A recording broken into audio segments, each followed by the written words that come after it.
1, 2, 3, blast off! Cole and Tabor having a blast on the traveling couch. All right, guys, welcome back to the Cole and Tabor podcast. We have trimmed down our conversation today to feature 2 movies and then a supplementary convo centering on like a single director. So sticking to the film theme, but just discussing 2 recent movies in depth and adding a little bit more as we go. So welcome. Thanks for joining. Hello, hello, hello. How are you, Cole? I'm good, man. I'm good. Oh, I'm really good because until this morning, my laptop was not working. So now it's working? I thought I was getting... kind of. The battery's fried, so I have to just keep it plugged in. Is that what you're recording on right now? Yeah. Mm-hmm. Yep. And I would have been fine to record if it wasn't working, because I have this like old workhorse laptop that is just like, it's just real crappy, but it was like my former laptop. I was a little worried about how it would keep up, with the recording and stuff, but it was an option. But I'm glad that my primary computer is working now. I got it wet is what happened, and so it didn't turn on for like 2 weeks. I tried it multiple times, and just like out of nowhere this morning it turned on. Was it just before you left, or was it while you were there? It was while I was there. Yeah, it was on the plane ride there. I got my computer wet. You have to remember to take things out of your pockets before you go swimming. Oh my gosh, dude! I made so many blunders on this trip. So water bottle in my backpack on the plane ride over leaked onto my laptop, and my laptop was like, that was what we were going to use for data storage. Okay. So we didn't have a laptop while we were out there.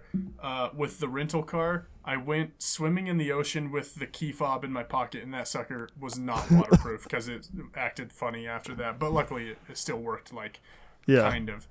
I backed the rental car up into somebody's tow hitch thing. But luckily, it was like in a spot where it just bent this plastic part of the bumper, so I was able to like get underneath and like pop it out. That's crazy. And like one of the panels kind of like popped loose as well, so we like shoved that back into place. What else did I mess up on?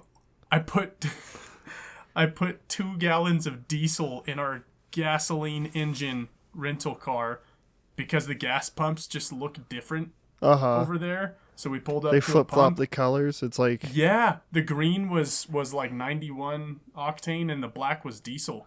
And it's dark out, so and they do the thing where you pump and then you go pay. So I just grabbed the black pump and start pumping. And when I noticed that it's like fitting in the slot kind of funny, I'm like, what's going on here? I like take my phone out of my pocket and I light it up, and right on the cap of the top of the pump, in big white letters, it says diesel. I was like, oh my gosh.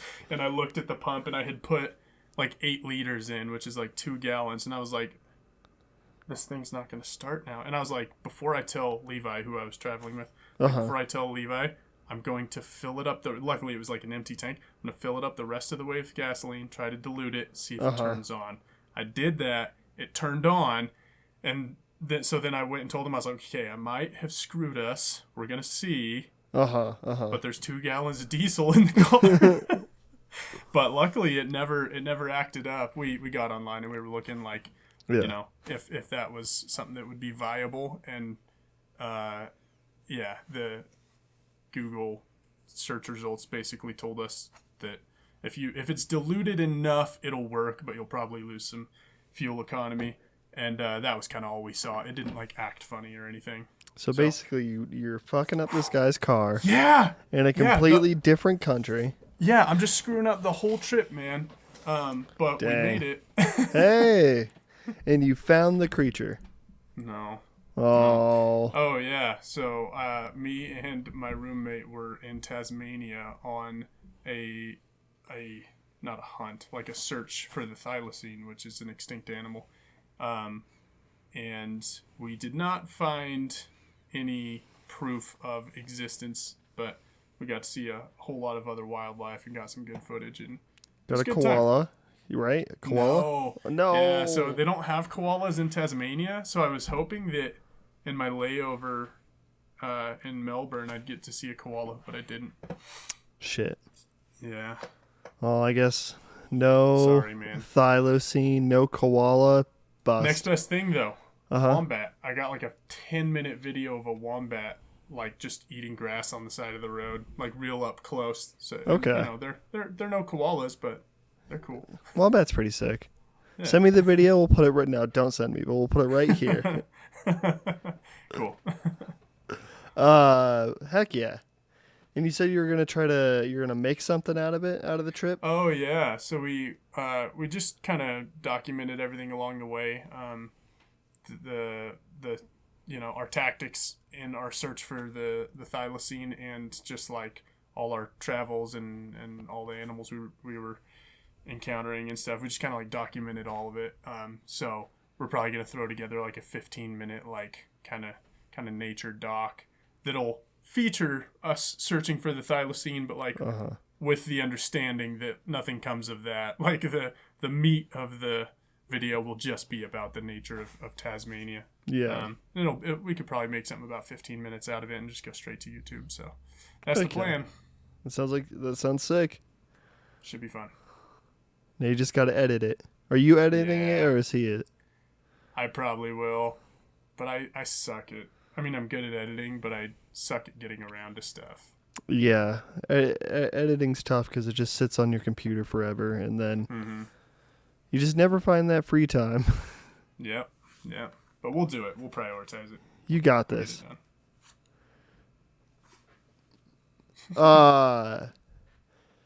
Okay, so on to the meat. Yeah. Of this burger, of this patty. Dude, what did you think of the last voyage of Demeter? Pretty good? Wait. Did we already talk about that one? Okay. Strays. What did you think of Strays?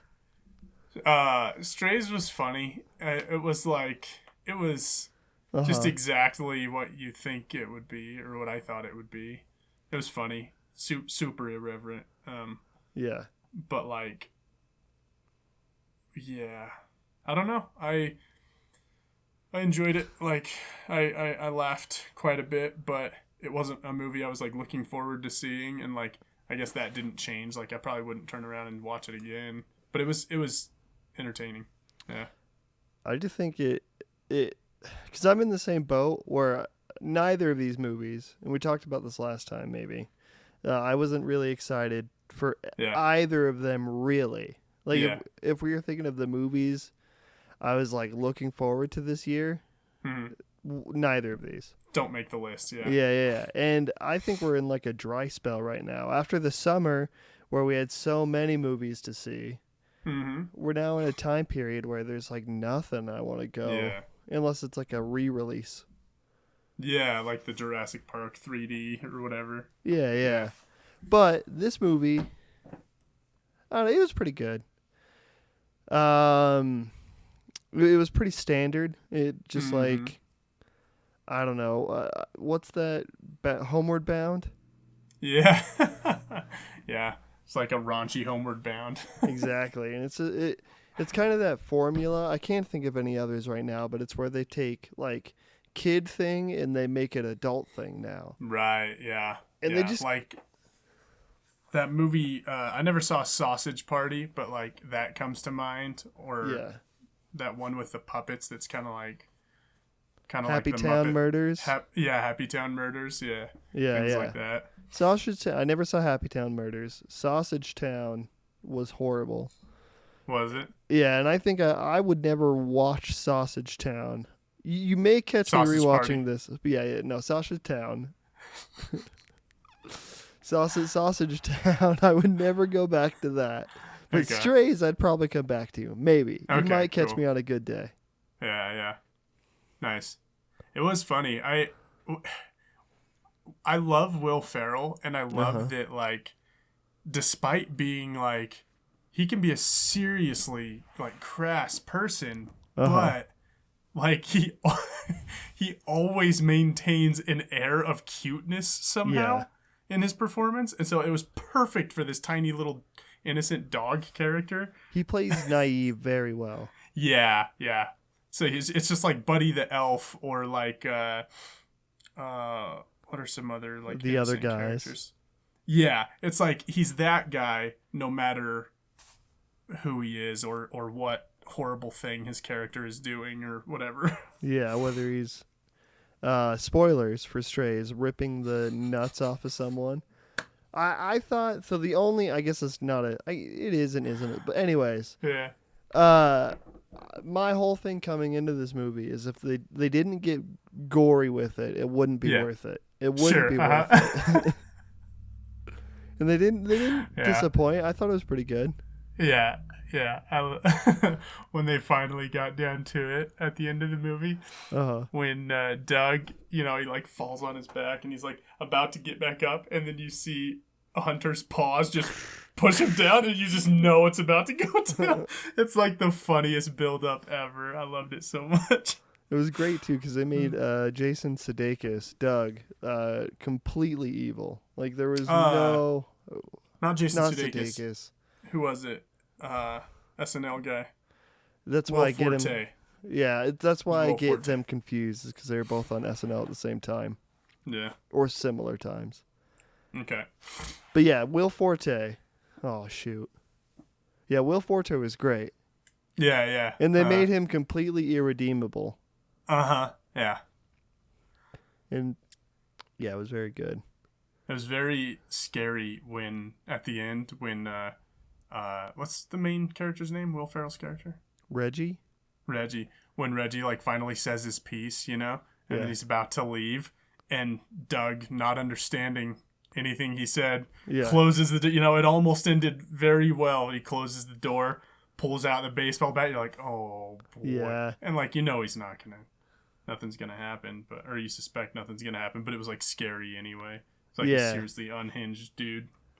Ready to beat the living shit out of this dog. Mm-hmm. And the fact irredeemable. Yeah, and then at the end where they're just like chucking all of these, like, he cheated on his girlfriend. Or, yeah.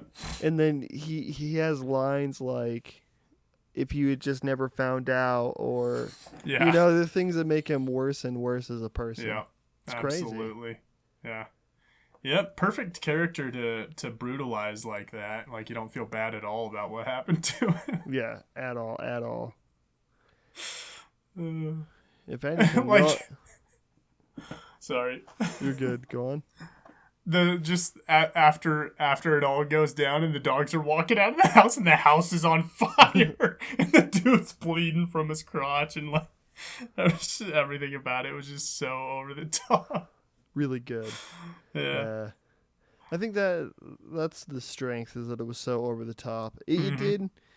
I don't know. It kind of had all the beats I feel like all those movies has. It has the drug scene, and I think I rolled my eyes during the trailer. But then when you actually watch the movie, the drug scene's a little bit better than just the part they show with the dog having hands. Right. Yeah, that did play out well, and I was a fan of like the shocking ending of that drug scene. Yeah. Oh, where they kill all the bunnies? Oh my god. It was like truly horrifying, and that like you experience the same horror that they do when they realize what happened. Yeah. And it was like, I don't know how something like that was able to be made funny, but just was. Yeah. They're just like, I guess, it doesn't, spoilers don't matter here, so I'll just lay it out. If you haven't seen it, they find some mushrooms. They're like, traveling, trying to find a certain person in a certain town. So just like traveling all over the place. And where were they? It was Chicago? No. Is that what it was? I don't remember. I said that and I immediately back out. I don't remember. Anyway, they're making their way from 3 hours away from wherever this guy lives. So they're just like traveling through all kinds of side country, and they're like getting hungry, and they stumble upon a bunch of mushrooms of unknown origin, and they eat them, and they get all loopy. And there's a part during their trip where one of them's like, "Oh, look in this hole! I found some stuffed animals." Or like squeaky toys or whatever, and they like pull these like stuffed animal rabbits with squeakers in the middle. They like pull them out of the hole and they start wrestling with them and tug of war and like turn them to bits and stuff. And when they come out of their trip, they like wake up and they're like surrounded by like bloody shreds of rabbits. They had just found a den of bunnies and just killed them all. Massacre, complete and utter massacre. Yeah. But it was great. Awful, but great. Yeah, I think a lot of the jokes hit with me. I really also I like the like all the detours in the, I don't know, and how they just completely stuck with the idea that dogs don't understand anything. Yeah. Yeah. I like the running. They're collecting our poop for something. Right, yeah. And then when they shit all over the floor to get that guy to come to collect the poop, it's so nasty. Yeah. So. Yeah, I love that they are like intelligent enough to like speak and have complex conversations and stuff, but yeah, there's still so much they don't understand about how the world works or how the human world works or whatever. Yeah, or even their own. And yeah. I liked all of the dogs, all of the characters. Yeah, they were good. I liked the howling. Howling. There was our dog that lives here. He whenever we try to get him to howl sometimes, so we'll all three of the roommates will howl. Nice. And he doesn't pick up on it very easily. So I was thinking like that's exactly him. He's just like, I know I need to be doing something, but I can't figure out what it is. That's funny. What kind of a dog is it? Chocolate lab mixed with something. Nice. Something. Cool. He's adorable. Let's see. Mm-hmm. What else can we squeeze out of Strays? Yeah. Like all I can think to say about it is like I thought it was funny. Yeah. And then to just like talk about different scenes and stuff, but this isn't a movie summary. This is like a movie conversation. So.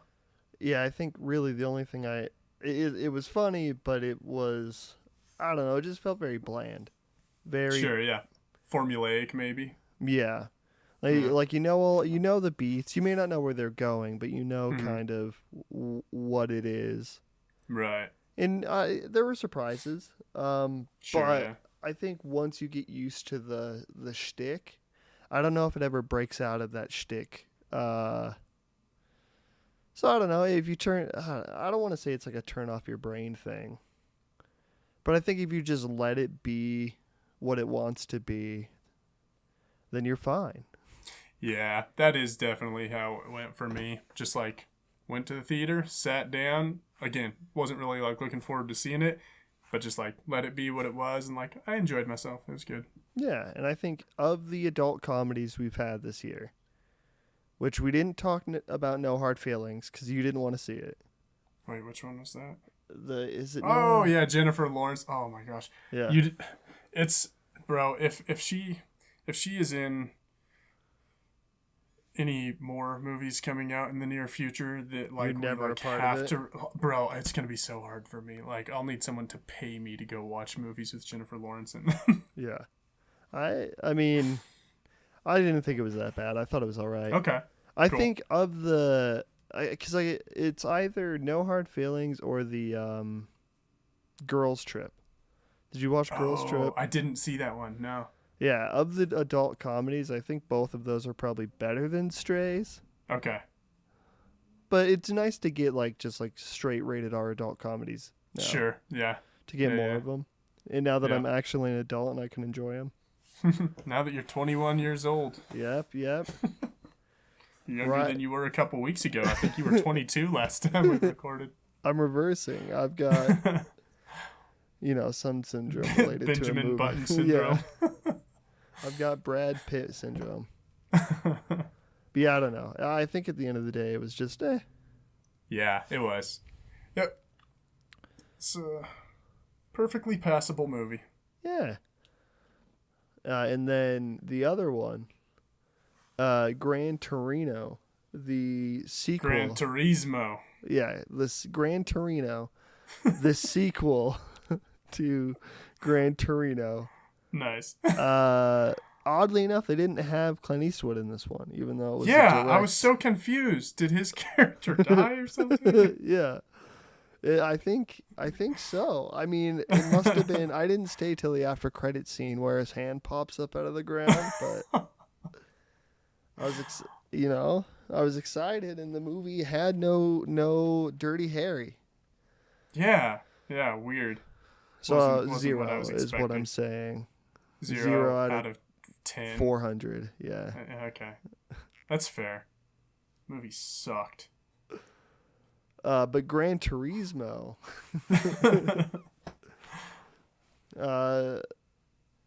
I think Gran Turismo, and this was probably the best Gran Turismo movie they were ever going to make. Cool. What do you think? Yeah, I have a hard time being sure about what my reaction to it meant because I was very tired today.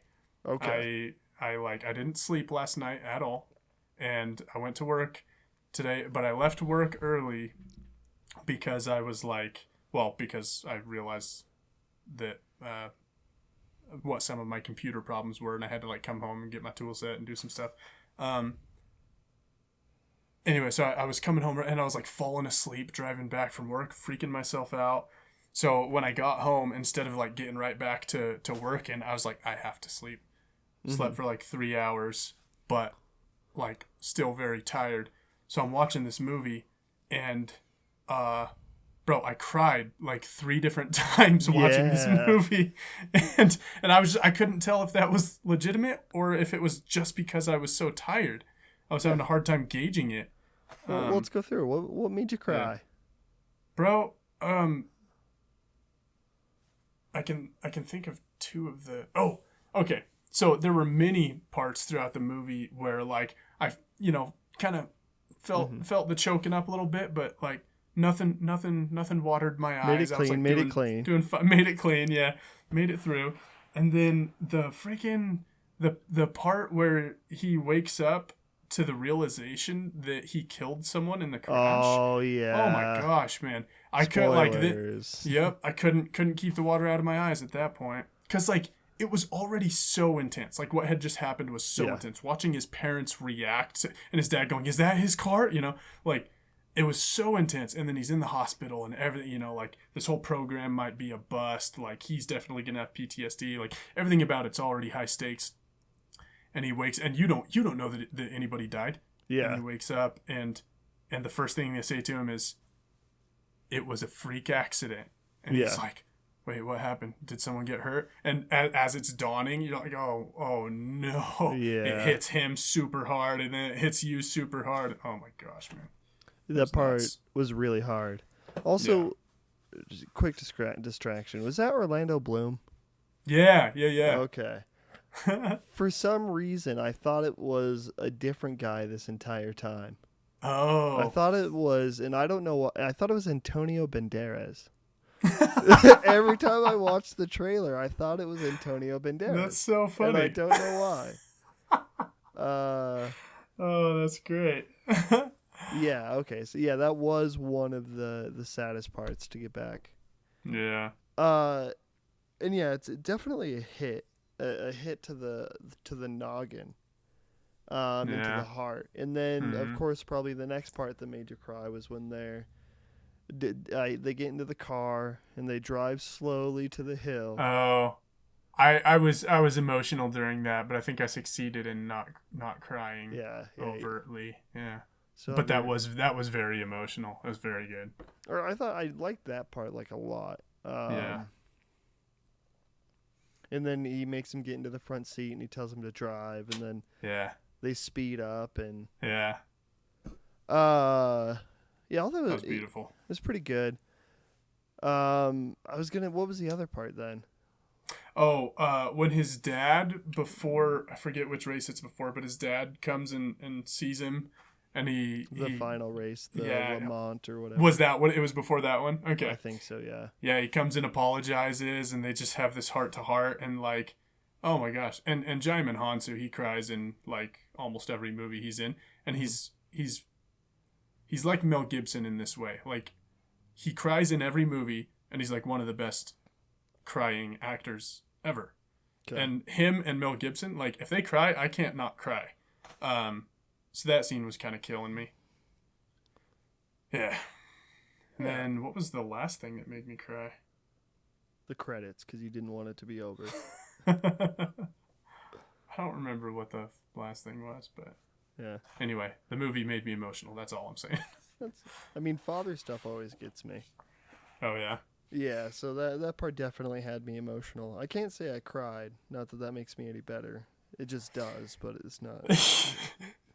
Yeah, I think, honestly, I was just so tired. Like, yeah. And this is why I think you're vulnerable when you're tired. Exactly. And all throughout the movie, even parts that weren't particularly punchy, yeah. I felt the, like, choking up stuff happening at some of the corniest stuff, like, early in the movie. Like, I was already reacting. But I know it wasn't entirely just... I wasn't, like... No, those parts did mean a lot, and the movie does have deep emotional beats. And, yeah. And like I said, most of the time, like if you get me watching Big Fish, I cry every time I watch Big Fish. Probably that's a good one, man. Yeah, father stuff is just it's a lot. Mm-hmm. But I really like the Blue Jay and him like keeping it on his helmet. And that was pretty good. That was sweet. The only thing I didn't like is that the mom and dad just disappear from the middle of the movie. They really did. And so does the love interest too. Like it's just like, and I guess maybe that happens in life, but it's just kind of like poof, they're gone.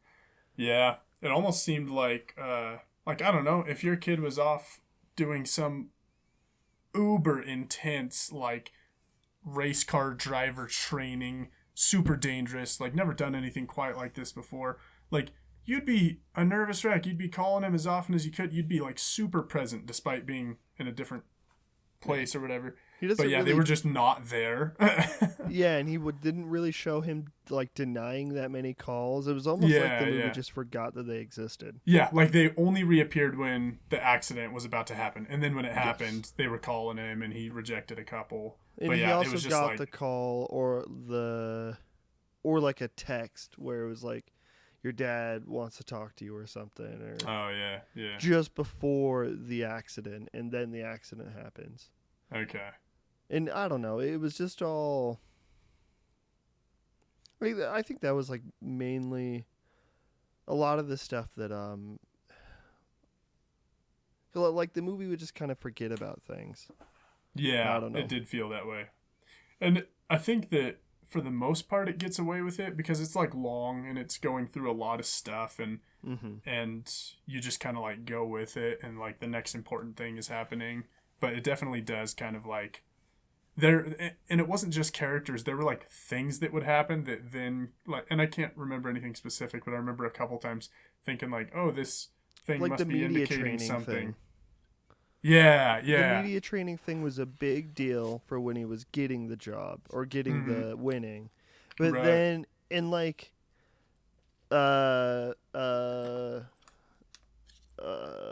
Orlando Bloom's character brings it up one other time when he's leaving like a press conference, but then it just kind of like there's never any like solution to that. So they bring up the problem, and then they don't have like a talk out where Orlando Bloom was like, I was wrong. He didn't need to have these skills because he's a good driver.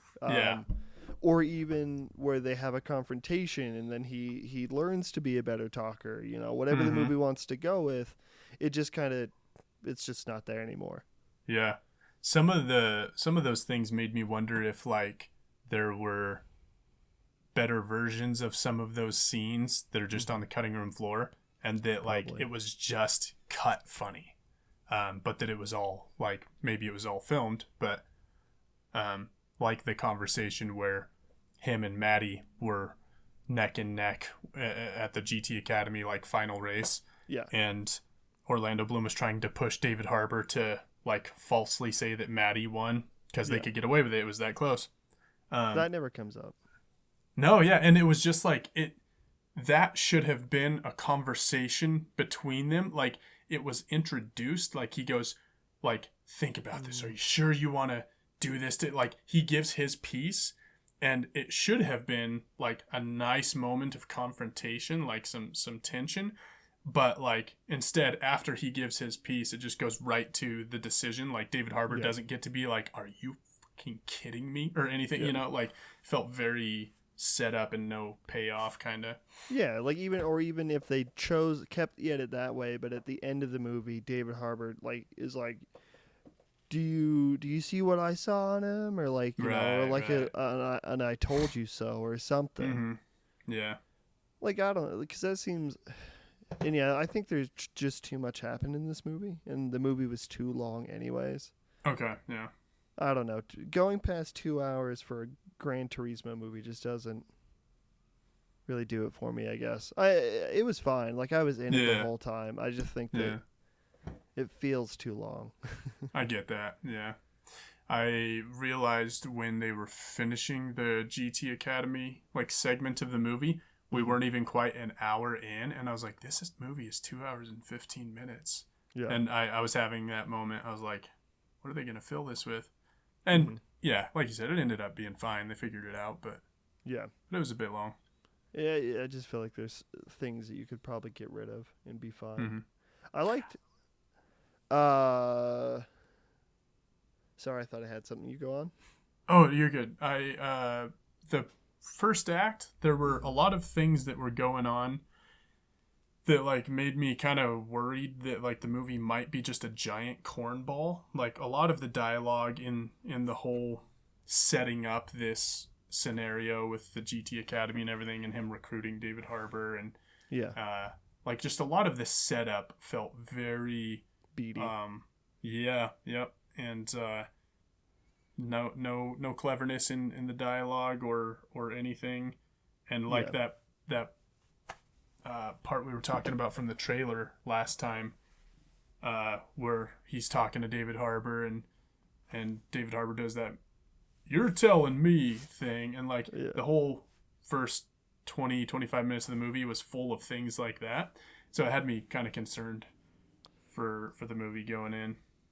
It's hard for me to believe this movie wants me to believe that it was, one, impossible for a gamer to ever be a sports guy, but also that it matters that much. Okay. Because the movie, like Orlando Bloom's character says a couple of times, all I wanted was to show that a racing simulator driver can drive in a real race. It's like, no, you didn't. Like, that's not... Yeah, you wanted prestige. Yeah. Well, like, I don't know. It just seemed a little corn. But also, like, is that the character's actual goal, is to show... Or is it just money? Or is it just... Right. Like, I had a clever idea. Let's go through it. Yeah, he did seem a little like driven by his own self-interest. It was interesting to have him be that kind of a character, but that never be like, he never becomes a villain. Like, it never comes to a head. It never becomes anything big. But he was, a little more self-interested than like David Harbour's character. Yeah. Which is interesting because we meet him first. He should have been a villain a little more. And that's what we're missing with the confrontation on the, where David Harbour tells the main character, I'm saying this is what maybe should have happened, is David Harbour tells the kid, like, he didn't want, I believed in you, they didn't want you in here or something. Like, there should have, because they, like, I don't know, you don't set up something like, I'm going to rig the entire process that I created. Right. And then not have him answer for it at all. That's a good point. Yeah, that really that is a dissatisfying like lack of not conclusion, but like lack of closure on that. Yeah. It's like, but it's also like, I'm glad they didn't make him an asshole because I like his character as a good guy. But it's like, they're clearly trying to dip their feet into it. Mm-hmm. I don't know. Yeah. Yeah, it was interesting that there wasn't really much internal conflict with the protagonists. Mm-hmm. But there was, maybe it was made up for by the fact that there was like so much going on for them. Like the circumstances were really antagonistic. Yeah, despite like kind of a rough start, I very quickly like fell for all of the like the high energy stuff that racing movies tend to do. That things like Top Gun Maverick, like anything that's very adrenaline-y. I did think this movie had a good amount of actual racing in it. Yeah. And like I liked a lot of the visual flair that they had with like the cars turning into gamer chairs or the gamer chairs turning into cars, but even like the anime vision that he gets where he can see the line and it's red and you're like, that's cool. That's kind of cool. That was fun. I liked that a lot. Yeah. I especially liked it when it popped up on his when he's running from the cops. And he sees the lines and stuff. That was fun. Yeah, very anime. Yeah. Very silly. I think that's the other thing. I think the movie maybe takes itself too seriously at some parts, but it's very fun. It's very lighthearted through almost all of it. Yep. And I was gonna say like the best, and I think I've said this too, but the best sports movies always have more sports in them. Yeah, I was when you said that just now that it had a good amount of racing, I was thinking about that commentary of yours from before, and you're right. Like that is what propelled this movie for sure. Yeah, that was good. But it's also like each race had stakes, and we understood what each race meant, or that montage where they're going from like race to race to race to race. And I did like how every time it would be like, this is the show a little bit of it. This is where he placed. Yeah. Yeah. And so every race had stakes. Mm-hmm. Absolutely. Which is what like a sports movie should have. Like the problem with like Shooting Stars is that every game felt hollow. Mm-hmm. But in Creed, because I'll bring that up every time, and this every sporting event had a beginning, middle, end. Yeah. And understood stakes. Yeah. We have to get you your thing to pass, or you just have to get first, and then that's the goal. Yeah. I'm trying to think what other things about the movie I might have struggled with. Because you're right, it was like a long movie, and I remember kind of taking mental notes along the way, and I'm like failing to recall a lot of them just because it was plenty long.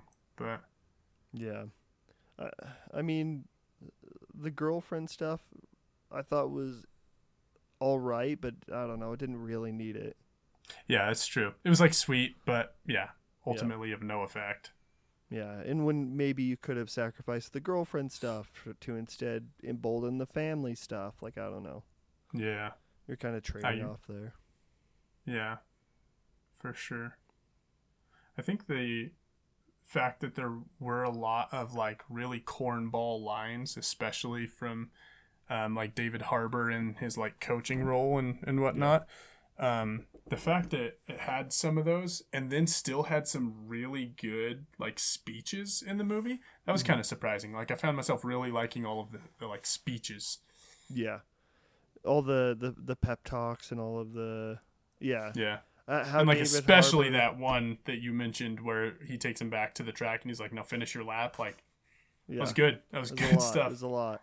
Yeah. I did like how David Harbour like started out as this like hard boiled, you're all gonna fail being, and he's just very real.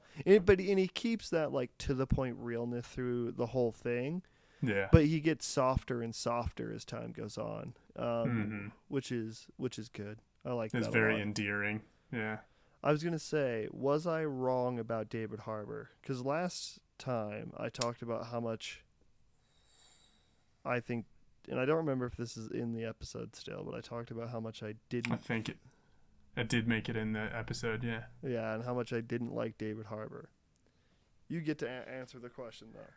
Yeah, I like him generally, but I know he has weaknesses, and some of those weaknesses were manifest in this movie. And it was basically like if he's given a cornball line, he doesn't know how to fix it. And there are actors who can take something that's bad on the page and make it good, and he's not one of those actors. Yeah. So he shined where the writing was good in this movie, and he kind of slipped where it wasn't great. But I did like him in this movie overall. Yeah, I was gonna say I liked him for the most part. There was still those every once in a while, some of those interactions were very like, I don't know, like written, like what you could just feel that they were too written, and he was saying them like they were written. Yeah, absolutely.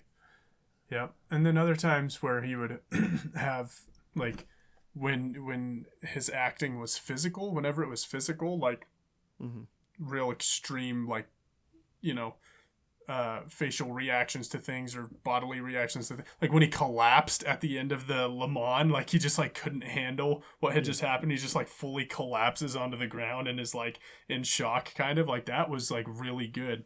So anytime he was having strong reactions to things, it played well. Yeah. I really liked him in the main character's dynamic. Yeah. And I liked the main character a lot too. I thought, I mean, he was very, I guess he wasn't very, I'm good at everything. He was more just like he seemed in some scenes like he was a brick wall. Sure. In like a stick in the mud. And then I don't know if he ever got through it, but I just didn't care. I really liked him a lot towards the middle, towards the end. I found him really likable. Yeah. I didn't really like evaluate the actor, and I couldn't tell you whether or not I thought he was a particularly good actor, but I liked him, the character anyway. Yeah. It was also like thinking about him and his dad's dynamic. It was very cool to see a character who is in that position that like a lot of people face in real life, where it's like, I want to do this thing, and like no one in their life really thinks it's a good idea or whatever. But it's like a real passion for the person. Like so often in movies when they're facing opposition, like especially from the parents and whatnot, it's like that opposition really drives what happens. Like it really prevents them up until a certain point, and like that is their whole arc, is like overcoming that. But it was really interesting to see this character who from the beginning like handled that very well. Like he understood specifically his father's opposition to what was going on, but he like maintained his stance, and he was just like, I know that you don't get it, but like this is how it is. Like he didn't cower, and it would have been easy to cower, and most characters in situations like that do. So it was cool to see his like strength in the face of that.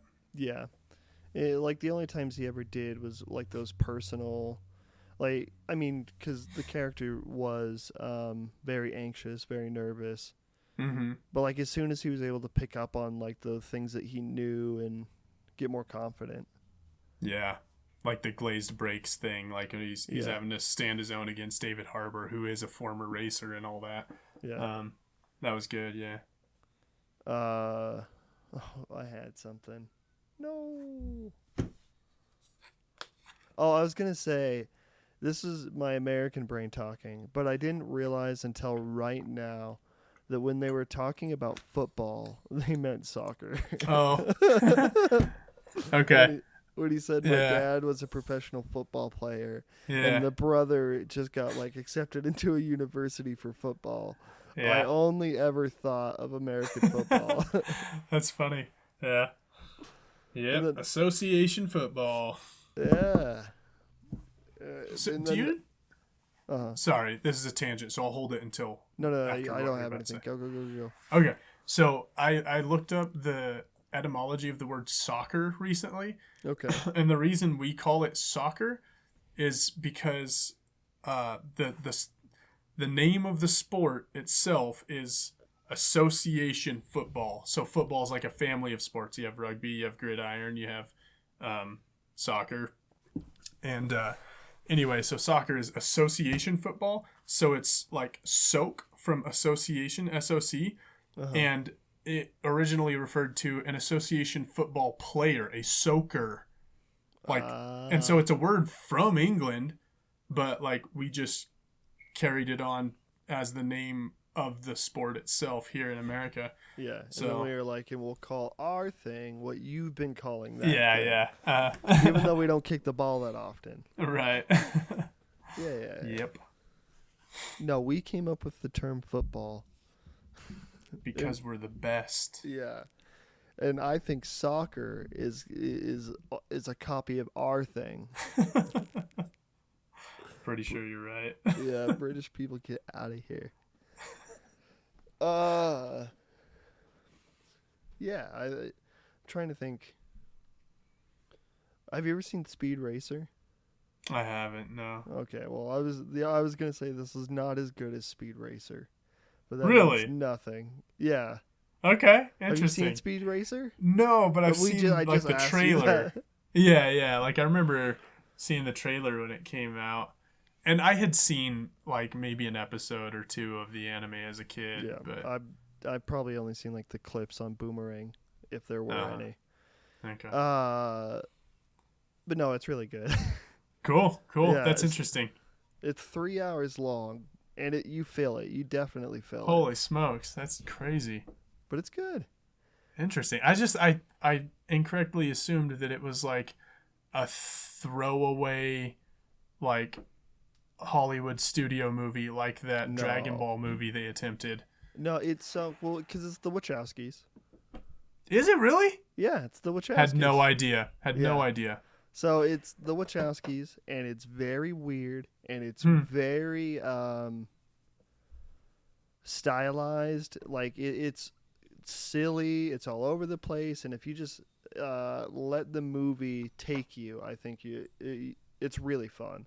Okay, it's also got interesting. Got a lot of racing. Yeah, I'll have to watch it now. I was not interested in seeing it, but I'd also never really heard anyone's review of it. Yeah, that's cool. The last, I think I brought this up last time as well, but the last like few racing movies I've seen have really really hit for me, and you really need to see Ford v Ferrari. I never saw it. Yeah, you'll like it, I think, especially given that you liked the dynamic between Orlando Bloom and David Harbour. Or no, you said you liked the dynamic between David Harbour and the main character, yeah. The main character, that's right. Yeah, well, if you liked the other dynamic at all, then you will really like Ford v Ferrari, because that's the whole movie. It's Carroll Shelby and Kevin Miles or whatever. Oh. Yeah, and it's their just their weird little like friendship / bickering in the pursuit of this like really ambitious thing they're trying to do. It's good. Yeah, I mean, I think I liked all of their relationships, like the trio in this movie. Mm-hmm. I just don't think if I just think it would be different if they actually acted out on what they were kind of hinting at. Yeah. And that they never followed through on. Yeah. Agreed. But what the relationships we got after that point, after the major asshole thing he was trying to do, really, got me back into it. Cool. And I do need to watch Ford v Ferrari. I've only heard good things. Who did that one again? Was it Ridley Scott? No, I don't think so. Have you seen the trailer for the new Ferrari movie? I did. Yeah. Well, I saw like the short, like 30-second one on Instagram. James Mangold directed Ford v Ferrari. Oh, that's right. Okay. Yeah, the Ferrari one, I loved. I thought it was going to go the whole length of the trailer without anyone saying a word, and I loved that. And then at the end, he like pipes up and says something, and it was fine. But that just a trailer just full of nothing but like very intense visuals. I liked that a lot. It looked really nice, really good. Mm-hmm. And I'm excited. And also, it has its director Michael Mann, who did. I know I should know who that Heat. is.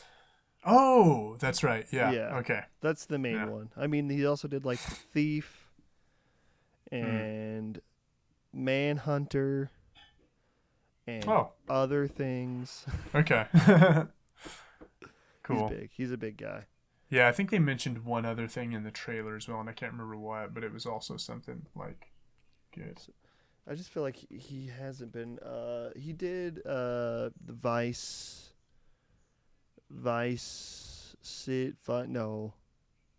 Miami Vice? Yeah, the movie. Oh, cool. And he also did Collateral. Oh, right. Yeah. Okay. And Ali. Really? In the Last of the Mohicans. That one I haven't seen. Okay, that's the one they mentioned in the trailer. Yeah, that's a good one. But like Ferrari is like his first movie in kind of a bit. Okay. But also I didn't realize watching the trailer that was Adam Driver. Yeah, he was very well discussed. Like the dude plays a very convincing like 50-something-year-old. Yeah. Like that was good. He looked great too. I don't think he's ever looked better than with that hairdo. Like with the like cool look. Bleached blonde, cut really short hair. Yeah. I'm excited. I love Adam Driver. Yeah. He's great. More opportunities he gets. So yeah, I'm hoping that movie's good. And Gran Torino 2 is also pretty good. Yes, it was. Oh, speaking of directors, I had no idea that Neil Blomkamp directed this one until it came onto the screen at the end of the movie. I was like, what? I knew that. It just didn't feel like him. I knew that going in, and the only parts that feel like him are the sci-fi parts. All the changing. Yeah. That felt very, very to his style, and I feel like that's probably what brought him into it. Cool. I haven't seen any of that guy's movies other than District 9. That's the only one I haven't seen. Really? No, that's not true. I haven't seen Chappie either. Okay, what is his movie? This movie compare to the other ones, like The Haunted or whatever? Compared to any of Neil Blomkamp's other movies? Yeah. Oh. Let's see. Let's look him up. Because all that's coming to mind right now that I have seen from his filmography is Elysium, but I know I've seen more than that. Let's see. The guy hasn't made a lot of movies, it seems like. Yeah, I think he's one of those.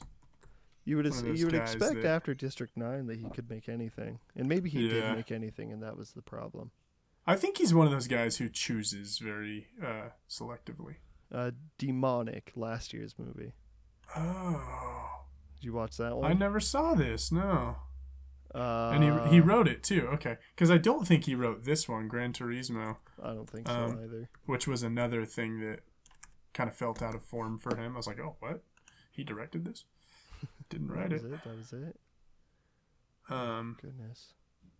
So I guess, geez, is all I can compare it to Elysium? Have I seen anything else of his? Well, compared to Elysium anyway, I'd say Elysium was the more artful movie.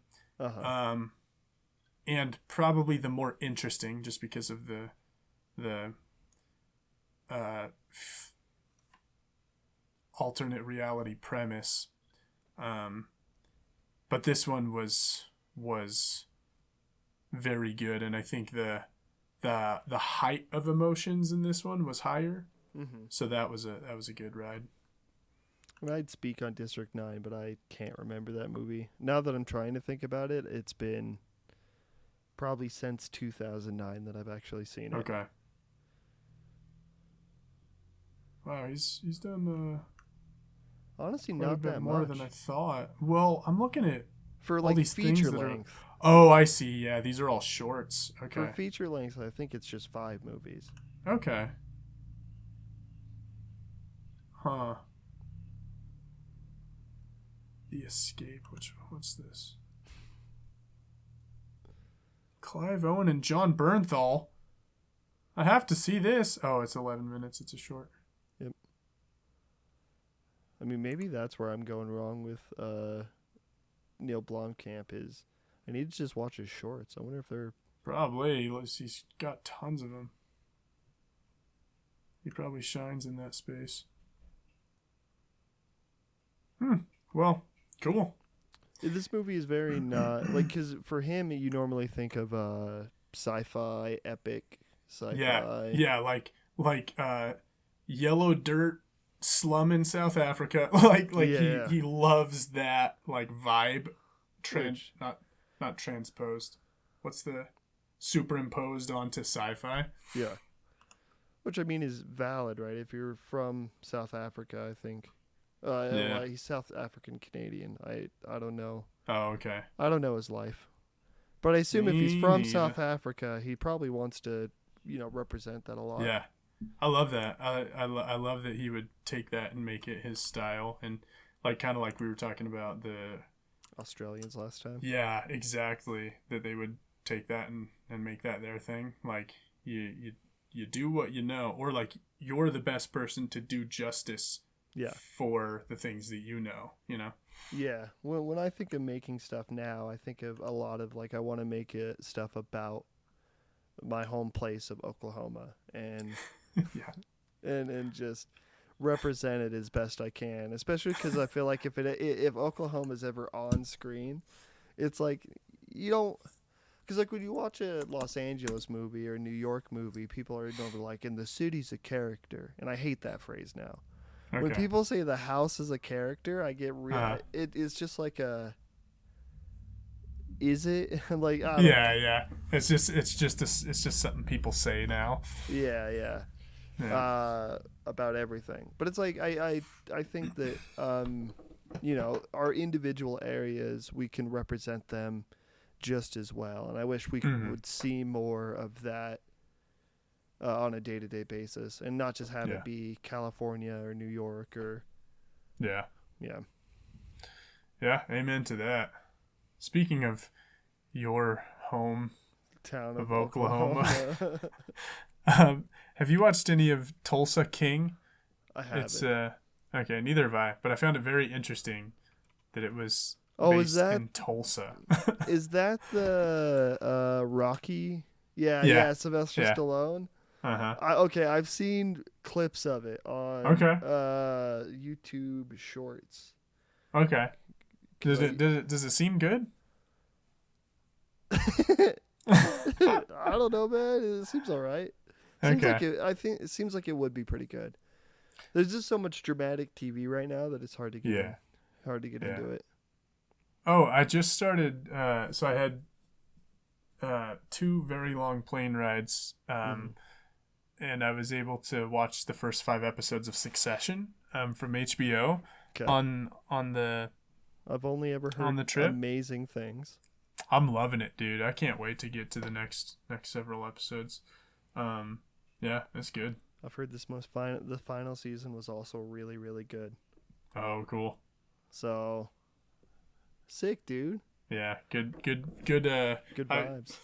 Good vibes. I am only 5 episodes in, so I can't speak to the whole thing, but I would definitely recommend what I have seen so far. Okay, so I'll just watch the first 5 episodes. And I won't watch past that until I learn the rest. I just finished. So I resubscribed to Crunchyroll. Oh, sick. And I finished the new season of Demon Slayer. Oh, all right. Yeah. Right on. How's that? Pretty good. It's anime, so it's like every anime has the same tropes and stuff. Sure. But sometimes when you get to those fighting scenes, they're worth it, you know? Yeah. Yeah, the creativity that goes into and I haven't watched much anime, but now that they're using like 3D animation in anime, they're finally getting it to a point where it doesn't look like dog ass. Yeah, yeah. But it was very interesting in a style where they strive for simplicity in their lines and stuff, especially in like, well, not always, but in a lot of them, in the characters themselves, like the designs can be very, very simple and very flat. Yeah. It's especially interesting back in the day when animation, you know, they'd have to do more of it by hand. Yeah, yeah. In a genre like that, it is so interesting how creative they could get with the action scenes and animating action. Because like even when it doesn't have to look photorealistic, you fully understand the meaning of the thing you're seeing and like how it feels or how it would feel in 3D space, you know, like it's very creative. I love anime. And you should watch Redline. Did I tell you to watch Redline? You should watch Redline. I don't think you did. What is that? It's a racing movie. Do you ever watch Wacky Racers on? Dude, nobody. What's that? Wacky Racers is this. It's a Boomerang show, and I swear I've never met another person who's seen it. But it's like this hour-long thing where they're like driving from one place to another place, and like all of the cars have like power-ups. It's kind of like Speed Racer. Oh, interesting. Okay. So Redline is like this futuristic, very exaggerated. The dude has a haircut that comes out to here. Nice. Depending on how fast he's going, and it's crazy, and it's just really good. And it's one of the things where you watch. It just shows like the power of creativity, and it's great. Cool. Yeah. And it's racing. It relates to Gran Turismo too. All right. But yeah, at the end of the day, I think Gran Turismo, to finish it out, I think it's better. I was gonna say it's better than Bland. I liked it a lot. I think at the end of the day, like all of the things where there's those like small problems, I still had fun with it. Yeah. Same. I can forgive the weaknesses, especially since most of them are on the front half. Yeah. Because of the height of the emotion. The emotional ride. Once it starts becoming only about the racing, and then like you're at the races more and more often, and then by the time you're on the 24-hour Le Mans, that 24-hour Le Mans is so good. Yeah, it really was. And the way they're keeping track of time and also places, and like another visual flair that they were doing in like the early races, where it'd be like it'd show his car, and then above it would say his place, like the video game. And then like you would just kind of catch up on it, or like you'd see him pass, and then the number would go up. And I was like, it's interesting to use a video game's like UI, like that, because one of the reasons like other video game movies can feel hollow is they kind of either try to become too realistic and completely shut off, or they're like lean into it too much, and I don't know, there's still a balance to be found, but I felt like this movie found a balance for being a video game movie. Amen. They really used those things to like convey information, so it was like it ended up being like integral. It was very good. Yeah, and it didn't seem out of place because the movie was very much based on it. I mean, when you start the movie and it like is telling you how the video game was created. Yeah. That was cool. Have you ever played any of the Gran Turismo games? No, I've never been a racing car. I played three racing games ever as a kid, and all of them were on PS2. One was Spy Hunter 2, which isn't. It's kind of a racing game, but it is. You're driving around, but and then the other one was Need for Speed Hot Pursuit 2, and then the other one was, I believe, Gran Turismo 4. And these were my uncle's video games that I would borrow and play. And Need for Speed Hot Pursuit 2 was my favorite. It was like the most fun to play. But Gran Turismo, the realism of it, and like I guess I didn't realize that that's what it was like intended to be like the best simulation of actual race car driving. But like that totally stands to reason in my experience, because I remember when playing it, it was like I wanted to like it so bad because of how real it felt. I was like, oh, like, but that made it a more difficult game, so I didn't like it as much. So not being like totally like a race car person or anything, the hyper-realism probably isn't the right word, but the fidelity of the game to like realistic driving, it just made it very difficult, like the handling and everything. And so it made it harder for me to want to stick with it. And I just went for what was the easier game because it was just easier to have fun with, which was Hot Pursuit 2. But I definitely appreciated that aspect of it. I was like, this is like, it is crazy how real this is. And it made me want to get good at it, but I just kind of never stuck with it. Yeah. You just didn't like cars enough. Yeah. Which I think the Gran Turismo, and apparently I say it wrong, but Gran Turismo is the ultimate car guy game. It's like that. Yeah, it seems like it. Yeah. The only racing car game I played is like for a good amount of time is one of the new Hot Wheels games that came out. Oh, how's that? It's pretty good. Cool. You gotta play as a Hot Wheel car, you know. Oh, and then Mario Kart. Mario Kart's sick. Oh yeah. I'm horrible at Mario Kart.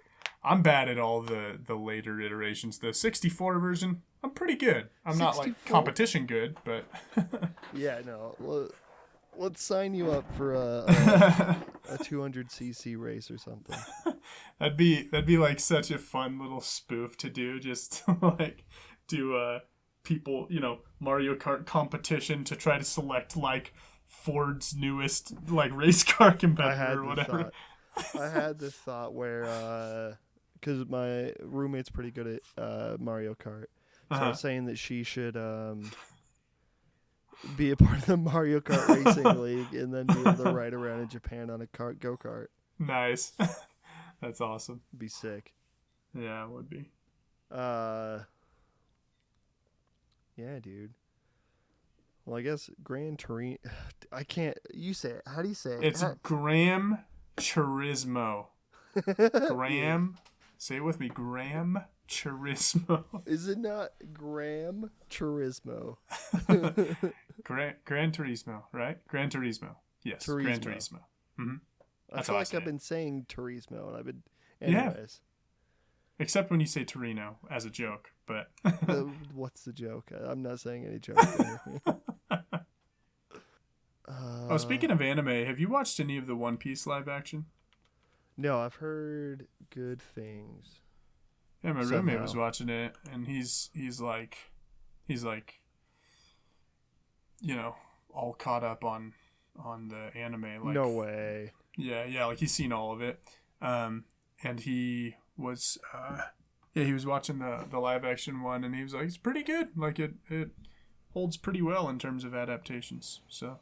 Yeah, I mean, that was pretty the audience review score was like 95% at some point, or sick. Is right now. Okay. So I mean, is it the first good anime project? Maybe. Bro, I still need to watch Death Note. Knights of the Zodiac, because when I saw that trailer, that was one of the first animes I ever like saw more than a few seconds of. Okay. I watched probably like 10 episodes of it, and I just was really intrigued by it. Never like went and watched the whole thing or got fully into the lore, but I was like intrigued. So when that trailer came out, I had no idea they were making a movie, and like I saw the trailer like the day the movie was out in theaters. And I was like, what? And I ended up not making time for it, and it was only in for like 2 weeks. Yeah. So it underperformed, I'm sure, but I was really excited about checking it out. So I'll have to check that out and get back to you on whether or not it's any good. Okay, and I'll try to watch One Piece. I just got to get a Netflix account again. Oh yeah. Because they stopped the whole whatchamashit and Screen sharing, yeah, losers. or whatever you call it. Yeah. Okay. Let's talk about the director, or let's attempt to figure out how we're gonna do this. Yeah. Okay. So we wanted to talk about potentially Edgar Wright. Is that we want to stick with that? Okay. Yeah. So we wanted to kind of just talk about Edgar Wright and like as a director and like talk about his movies a little bit and just like what's his deal, you know? Yeah, what makes him burn when he pees? I think he's great. I've seen I think all of his movies. Besides, I haven't seen like the show he did. Oh, what show did he do? No idea. Like Space or something. No. Okay. I don't know. It was a British show. Oh, interesting. Yeah. Yeah, only had 2 or 3 seasons. I think the only one of his movies I haven't seen was Hot Fuzz. So I can't give any thoughts on that. But as far as his other movies go, I mean the other 2 Cornetto ones, the At World's End, At World's End, or it's just the World's End, right? Because At World's End is Pirates of the Caribbean. Yeah, I think it's just the World's End. Yeah. Okay, the World's End. Yeah, that and Shaun of the Dead I liked a lot. Pretty great. Pretty great. And I find it interesting that like I don't know, you watch those movies and I'm sure Hot Fuzz has some of the same stuff, but you watch those and you think that's Edgar Wright. Like him with Nick Frost and Simon Pegg is like the only way he exists. Yeah. And then you watch Baby Driver. Yeah. And you're like, Scott what the? Pilgrim. Oh wait, he did Scott Pilgrim? Yeah. Okay, I got to pull up his IMDb.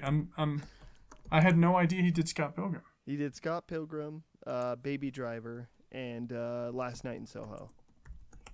Oh, I haven't seen Last Night in Soho either.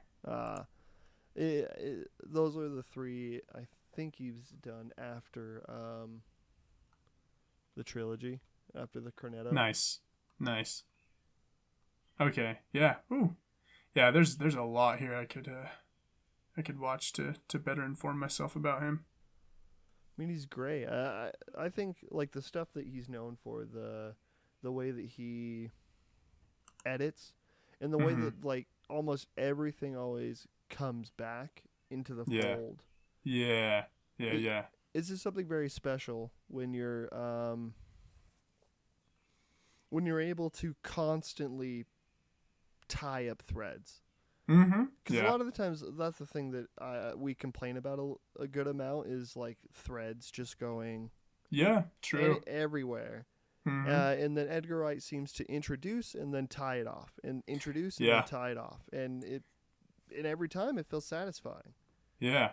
And he even does it with like weird subtle stuff, like in Baby Driver, just the scene where he's sitting there flipping through TV channels. Everything that comes up on the TV in the 5-channel flips or whatever, they all have some relevance to like what happens down the road, and they're not all like it's obvious. It's like the bull. Yeah, exactly. One. Yeah, that's right. With the guy, and then like John Hamm's the bull, pure red, and then poof, and then he jumps over it. It's so good. Yeah, it's just great because that connection, like you could miss it and you wouldn't be robbed of anything. You know, the movie doesn't need it, but it's just interesting that he would bother to create a thread like that and then tie it off. Yeah. For the people who want to see it, you know. It's like in well, I mean, it's similar because he does that same TV flipping thing in Shaun of the Dead. Oh yeah, that's right. And I'm trying to think of. So hard. We should have rewatched a movie. Probably. Yeah. Sorry to anyone who's watching this. Our lack of form on this one was because of my hard to work around travel plans and Tabor being nice enough to accommodate me, and and we weren't able to squeeze by the time this portion of the conversation came up as something we wanted to do, we were not able to squeeze one of his movies into our watch time. So it's a conversation that's a little uninformed, but it's fine. We know a little bit about the guy, you know? Yeah. We'll get through this and we'll figure out. Yeah. But yeah, I think, and also just like the fast pace, editing too. Because whenever you're thinking about his stuff, it's constantly just like the move on, a lot of subtle jokes. Yeah. It's crazy for like, when you're getting into like Last Night in Soho, which you haven't seen, Baby Driver 2, where it's less about constant jokes and it's more, but he still uses those same techniques to forward the plot. Yeah. So like in when you're comparing like the montages and stuff that happen in Scott Pilgrim or The World's End to like Baby Driver's a little bit more grounded. Yeah. Kind of. Right. Less overtly funny, but it's still using those same techniques to its advantage. Totally. Yeah. And I would say Last Night in Soho is similar. Right on. I like that in Baby Driver, like there's like rhythm is never lost in the movie, and like quite literally, like most of the scenes coincide with and are like energetically driven by a song or a beat or something, and that like aids this, but that's not the whole picture, where it's just like everything that's going on, like it is rhythmic, and then when there are like lulls or whatever, it's not like a lull like the thing failed or fell apart or the rhythm was lost. It's like it's a dip in the rhythm. Like I don't know, it's just it seems like the whole thing is very deliberate. And yeah, just very, very rhythmic, and like there are like no accidents in that movie, which I loved. Yeah, it's similar with Scott Pilgrim, which has a lot of music in it too. Yeah. It's always, it plays out like a very good song. Yeah. And then also video games. Video games are nice. True that. Yeah. Speaking of video game movies. Yeah. Except it's a comic movie. It's a comic book movie. Yeah. That has a video game inspiration. And then they later turned that comic book into a video game. Did they? Yeah, now they're making the animated. I haven't seen the trailer, but the animated series. Oh, wow. For Scott Pilgrim. That's cool. Yeah. I don't know if Edgar Wright has anything to do with it. Probably not. Maybe that'll probably be pretty good, though. Oh, man. When Edgar Wright was attached to direct Ant-Man for the MCU, I was so excited. And when, for whatever reason, I think it was the kind of thing where like his vision clashed with the studios or whatever. When he departed and they hired Peyton Reed, I didn't know Peyton Reed at the time, so I didn't know what to think of it. But the Ant-Man movies, if I'm being honest, have been all three have been some of my least favorite in the whole MCU, and I really wish Edgar Wright would have gotten a crack at it. He probably would have made it pretty great. I've seen the newest one. I haven't seen the other two for some reason. Oh, okay. And the newest one was pretty ass. The newest one. Yeah. Yeah, it might have been the worst of the three, but if I'm being honest, the other two weren't good either. It was probably one of the worst recent Marvel movies, which is, I don't know, both hard to say, but also like, because they've had like a lot of stinkers recently. They sure have. But yeah, just to think, because, because Ant-Man was still around that era of Marvel movies where they were dull and same, and they've run out of the formula. And then it wasn't until after I feel like that movie came out that they started giving the directors the chance to do whatever. Yeah. Does that feel right? Did Ant-Man come out before or after Guardians? Actually, that's a good question. It might have been after. Okay. Because Guardians seems like that was one of the real shifts.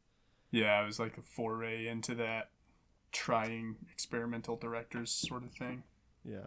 Because I feel like I don't know. Edgar Wright would have made a great superhero movie. Yeah, I bet. I mean, he did. Scott Pilgrim, to an extent, is a superhero movie. Yeah. Okay, Guardians is 2014, so I think that is before Ant-Man. Let's see. When was Ant-Man? Yeah, Ant-Man's 2015. Okay, so it doesn't mean anything. Could have been in production at the same time. Sure, yep. Yeah. So in my head canon, it all makes sense, and I'm right here. That I'm right in that they could have given him a chance, they just chose not to. Or we're misreading it completely, and it wasn't Marvel's fault, but Yeah. Who knows? I believe Disney or Edgar Wright. Yeah, that's the thing, man. Whenever, because I think Edgar Wright was the one that stepped away. Like, I don't think he was asked to step down. And whenever that happens, like, it reeks of just like studio sewage, you know. Bullshit. Yep. I'm gonna switch it. David Ayer cut. Are you for it or against it? For the first, what do you call it? Suicide Squad. Yeah. Suicide Squad. Every once in a while, I'll get like stuff in my news feed that's like, and David Ayer wants to come back, and David Ayer releases some unseen concept art for the Joker, and it's like, yeah, I think I'd rather have an Ayer cut than what we did get theatrically. I actually bought Suicide Squad. There is like a director's cut, or I don't think they called it a director's cut, an extended edition or something like that. Yeah, but I bought it on Blu-ray, and that version is a little better than the theatrical version. But I have to assume that a cut that's just fully creatively decided by David Ayer would be better even than that. Not that it would have been great. I think there were a lot of things to like about that movie, but it also had a lot of very clear weaknesses. Yeah. Like casting Jared Leto as the Joker. Oh, dude, it works so well every time. Jared Leto's always great. Never seen a bad Jared Leto movie. You know what's so funny about that, dude? Uh-huh. I think there is this misperception of Jared Leto as though he is some amazing actor because he won that Oscar for Best Supporting Actor. Yeah, and if I'm being honest, like, I don't think there would have been anything particularly difficult about pulling off that role in Dallas Buyers Club because, like, the complexity of the character was all on the page. Like, yeah. He didn't have to do anything other than act like a sick person. You know what I mean? Like, act a little dramatic. Yeah. And he won an Oscar for it. And as soon as that happened, I remember after he won that Oscar, it was like he got cast in like everything after that. It was just thing after thing. And every time he got cast in something, people were excited because they were like, oh, yeah, Oscar winner Jared Leto. Like, this is going to be really artfully done. Like, that seems to be the energy that followed casting announcements with Jared Leto. Yeah. And it's just, unfortunately, he's never actually been a good actor. Anytime he's been, like, really given something and tried to run with it, like, it never ends up good. He just happens to be an Oscar winner. The only movie I can think of off the top of my head, I mean, I like Dallas Buyers Club, and but it's like Requiem for a Dream is the only other movie I know that I thought he was really good in. And I haven't seen that. Yeah, but I that was before all this, so I'm wondering. Yeah, he definitely is carrying over this, like, I'm a great actor from his previous projects, but everything recently, it's been dog. Yeah. I don't know, like, oh, he was in that Haunted Mansion. I had one. Oh, House of Gucci. Have you seen that? It's horrible. I wasn't very interested in it just because I'm like, why do I want to watch all these American actors pretend to be Italian? Like, it just seemed like a weird take, you know? And as an Italian, I was offended. No. I don't know. Like, I thought Adam Driver was good. Tabor is Italian-American. He's not, like, cracking jokes here, just in case any of you are trying to cancel him. Yeah, I don't have a pasta face on.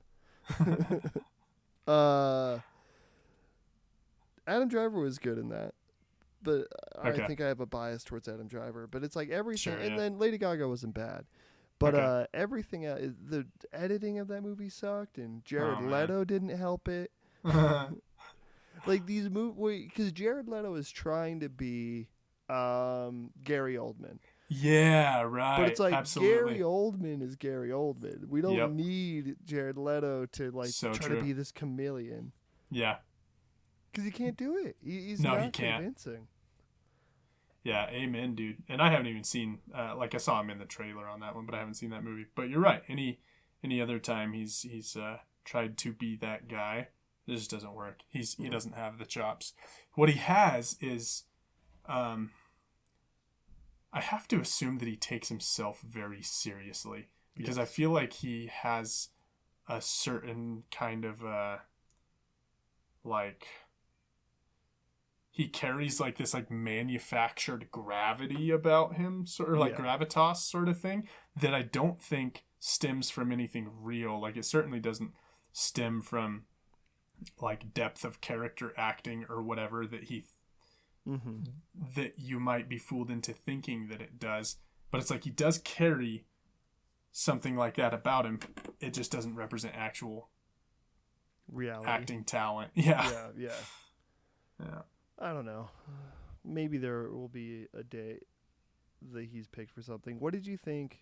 Not that we'll be able to see it this year, but what did you think of the next Spider-Man movie that won't have anything to do with Spider-Man? Wait. The Hunter. Oh yeah. Because I never watched it, but I've heard, and I was never going to watch Morbius. Yeah. It's everything that people have to say about it. Like it's Sounds true. Exactly spot on. Yeah, it's just so garbage, man.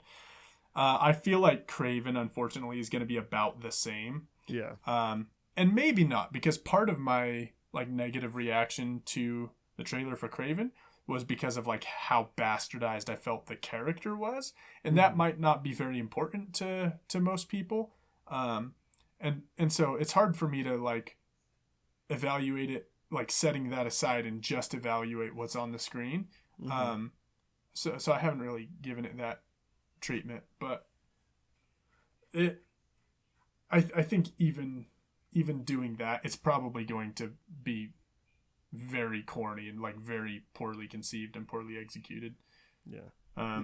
They really just like they strayed far from the character to the point that it's like, why are we even making this then? The whole thing is you're basing it on an IP that people like, and then you're just like not even going to use that like at all. It's weird.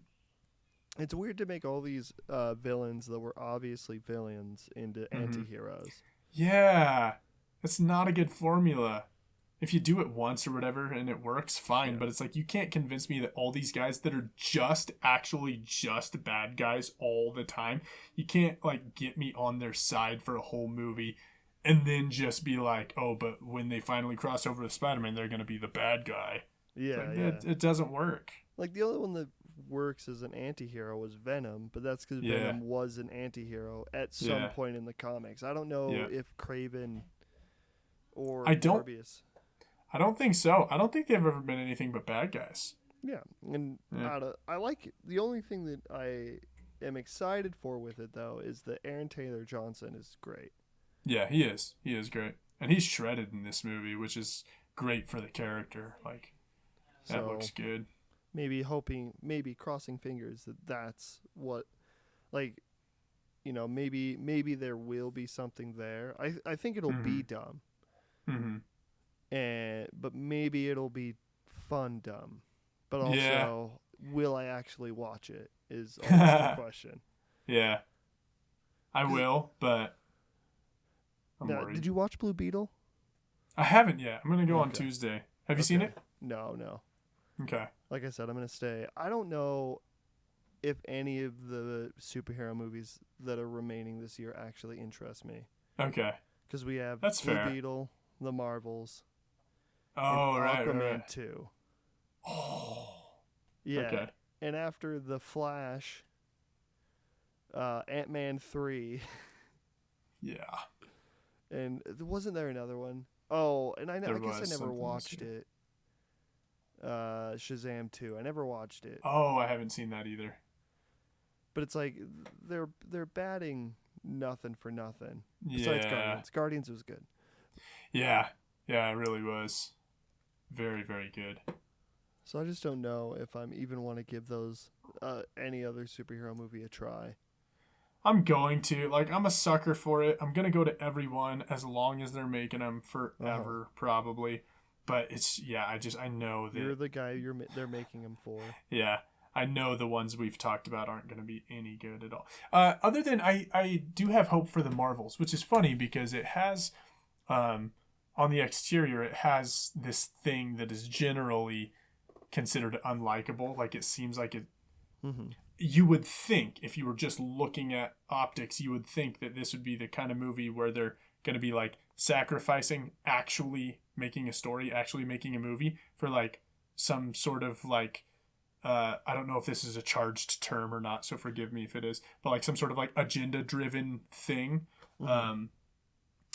And anyway, optics-wise, like, I think people could think that about it, but it doesn't seem like it's going to be like that. It actually just seems like a funny, fun movie with, like, a worthwhile story. That's what I'm getting from the trailers anyway, and I'm looking forward to it. I mean, any fully female-led movie these days are probably gonna of like a popular franchise is probably gonna have the optics of it questioned, whether that's okay or not. I would say it's probably not okay. Yeah. I mean, I think the gimmick, the whole, like, every time they use their superpowers, they have to switch universe or they switch their location. Like, that seems cool, and so that'll be an interesting twist. I just don't know. That's probably the only one I'll see. Yeah, but not sure if they can pull it off, kind of thing. Yeah. Yeah, I hear you. Oh, and also Brie Larson's in it, so no, every asshole's gonna say it's not good because Brie Larson's in it. Right. Yep. We'll see. I think I'm running out though, so let's discuss next time. Cool. So I'll be seeing Blue Beetle, but it'll be kind of old by then, so we don't have to talk about that one. I do want you to tell me about it. Okay. Cool. So we got The Nun 2 coming out next week. Oh, yeah. I should finish watching The Nun 1 so I can go see that. I don't think you need to. It's probably not required viewing. Because The Nun 1 was great. I struggled with it. I literally, bad. like an hour and 10 minutes in, I was like, I can't do this anymore. Yeah, it's that bad. So The Nun 2 is going to be horrible. Let's watch it. Cool. There's a movie here called My Animal. Don't know anything about it. It's probably not going to come out anywhere near me, so we can't watch that. The other one I was looking at is A Haunting in Venice. Oh, yeah. Yeah, I'm real excited about that one. Have you seen the other two? I have. Have you? I've seen Orient. Okay. But I'll say maybe I'll rewatch both. Cool. Yeah, if you if you don't find time for Death on the Nile or whatever, we can still talk about Haunting in Venice. But do watch Death on the Nile if you get a chance sometime. It's good. It'd be cool if we did next time. We did like the trilogy, so we talk about all three. Yeah, that would be good. So if you can find the time to re-watch one of them or both of them. Okay. And then we'll also do My Big Fat Greek Wedding 3. Oh, I never saw 2. I never saw either of them. Okay. That was full joke. Oh, okay. We could watch Camp Hideout. It has Corbin Bleu in it. What is this? I don't know. It's probably another movie that's not going to be anywhere near us. Huh. I'm looking at the IMDb for this My Animal movie. This looks interesting, dude. It does, doesn't it? It does. Heather, an outcast teenage goalie, falls for a newcomer, Johnny, an alluring but tormented figure skater. As their relationship deepens, Heather Heather's growing desire clashes with her darkest secret, forcing her to control the animal within. Yeah, man. That's very interesting. I do want to watch it. I just don't know if it'll be right, like a wide release. Yeah. Yeah. And I think, but those are the things that we should shoot for. At least maybe we just do the trilogy. Okay, so those ones, and then The Nun 2. The Nun 2. Cool, I dig it. Sick. I dig it. Feeling chillin'. Other than that, thank you guys for coming. Till next time. Boop. Over and out.